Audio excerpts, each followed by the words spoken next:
Nginibingelele babukele emakhaya. I am the General and this is All Swazis TV. Subscribe, like and share.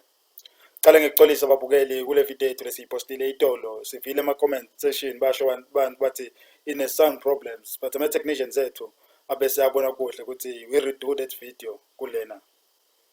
Namuhla as I was driving around bengibuta ngiphendvula ukuthi labantu labasolo balwa noma bema indleleni yenkululeko yemaswati ababoni yini ukuthi vele seyibhemile.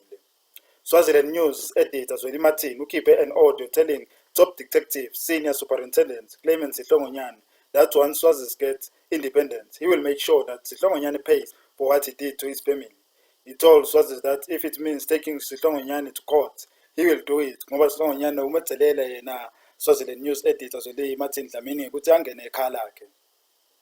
Le audio ende ngabona ukuthi in the new Swaziland, all the people who never chose Swazis but chose power and money will struggle to survive in the new Swaziland.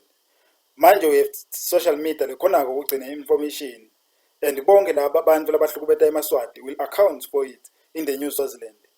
And lokho will also fall etitukulwaneni talabantu labagcilata emaswati. I remember MP Mduduzi Makhaukhawu Simelane giving Swazis who are anti-democracy a chance to right their wrongs and do what's right. Maswati lahlakaniphile avele amlalela MP Makhaukhawu ayekela imisebenzi yabo le gcilata emaswati noma lebeyihlukubeta emaswati. Simbonile Cece ayekela wona umsebenzi wakhe ngenxa yokubona ukuthi vele emaswati ayagcinzeteleka noma emaswati ayahlukubeteka. Sengigcina nje ngingasho ukuthi bonke labantu labalwa ukuthi emaswati angayithola inkululeko, they still have a chance to do what's right and choose the people to avoid ukugcinzeteleka nabo in the new Swaziland. Kude Mandela loyokuma in the new Swaziland athi Swaziland is for everyone lophila khona.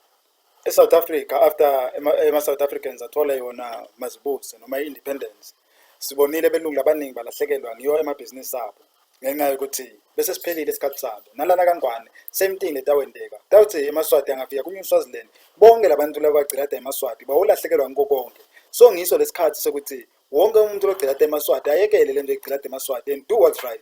Boma ngololo lento yabo angabe bayiyekela because they are doing something letawenda emaswati akhumbule in the new Swaziland ukuthi konama ngololo lobo uma khona endleleni ukuthi emaswati athole independence yabo. The time to change sides and do what is right is now. Vele seyibhemile and we are few meters away from the new Swaziland.